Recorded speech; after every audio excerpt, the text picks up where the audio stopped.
आरक्षण संदर्भात कालच महाराष्ट्र शासनानं एक GR जाहीर केलेला आहे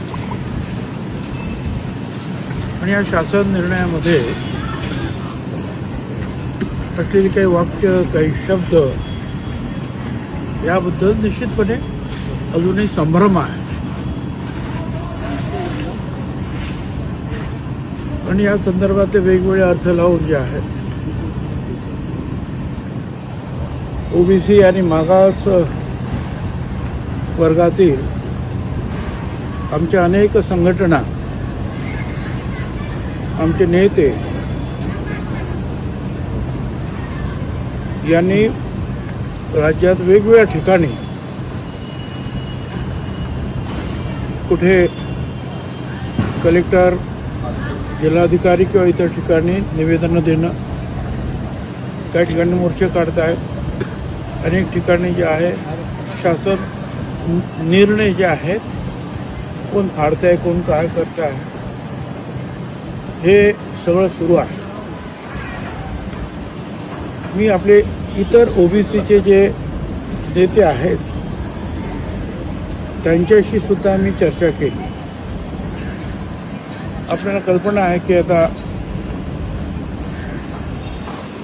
गणपती गणेशोत्सव सुरू आहे, तर 2 दिवसामध्ये जे आहे विसर्जन वगैरे जे सुरू होणार. अनेकांच्या घरी सुद्धा गणपती असतात, अनेक कार्यकर्ते सुद्धा त्या कार्यक्रमात असतात. काही ठिकाणी उपोषणं सुद्धा सुरू आहेत ओबीसीच्या कार्यकर्त्यांची आणि नेत्यांची. माझी या सगळ्यांना विनंती आहे की आम्ही सर्वच इथे अनेक जे कायदे तज्ज्ञ आहेत, वकील आहेत, त्यांना हे सर्व कागदपत्र देऊ. या संदर्भामध्ये जे काही संभ्रम आहे त्याबद्दल त्यांची मतं आम्ही अजमावत आहोत, माहिती घेतो आहोत. आवश्यक असेल तर निश्चितपणे जे आहे त्यांच्याशी चर्चा करून कदाचित सोमवार मंगळवारपर्यंत, कारण आता उद्या 1-2 दिवस गेले की आता गणपती आणि विसर्जन आणि रविवार वगैरे, तर कोर्टात, हायकोर्टात जर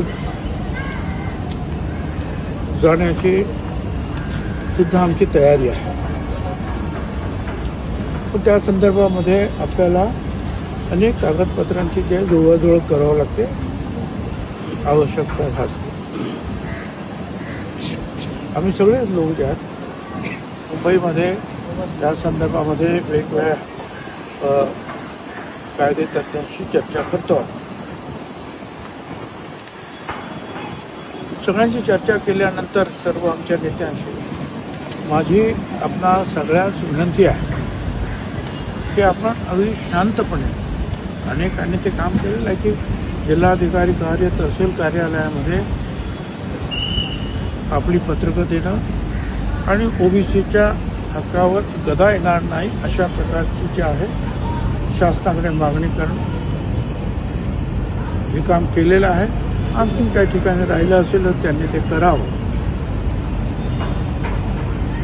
पण ते सोडून माझी विनंती आहे सगळ्यांना की बाकीच्या ज्या काही आंदोलनाचे प्रकार आहेत, कोणी उपोषण करतायत, कोणी मोर्चा काढतायत, कोणी शासन निर्णयाच्या संदर्भामध्ये कागद वगैरे ज्या काढतात, काय करतात, असं जे पाहतोय मी, मला असं वाटतं की तूर्त आपण ह्या सगळ्या गोष्टी त्वरित थांबवाव्यात अशी मी आपल्याला विनंती करतो.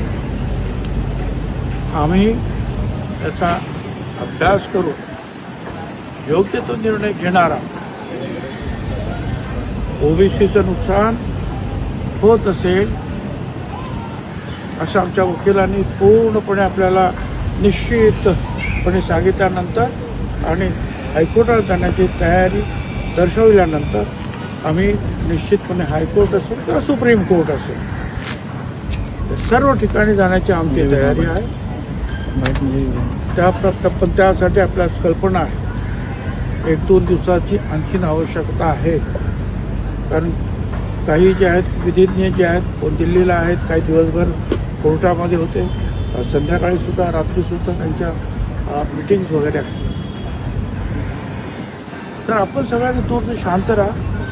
फक्त निवेदनं देणं याच्या पलीकडे सगळ्यांना मी सांगतो की उपोषणावर बसलेले जे आहेत अंतरवेली सराटीमध्ये सुद्धा बसलेले आहेत, नागपूरमध्ये बसलेले, इतर ठिकाणी बसले. माझी विनंती आहे सगळ्यांना की आपण ही सगळी उपोषणं सोडावीत. शांततेनं जे आपलं म्हणणं जे आहे सरकारी दरबारी लिहून त्यांना कलेक्टर किंवा तहसीलमध्ये द्यावं आणि वाट पाहावं. सर्व ओबीसी नेत्यांशी चर्चा करून पुढील काय निर्णय आहे तो मी आपणास निश्चितपणे कळवेन. धन्यवाद.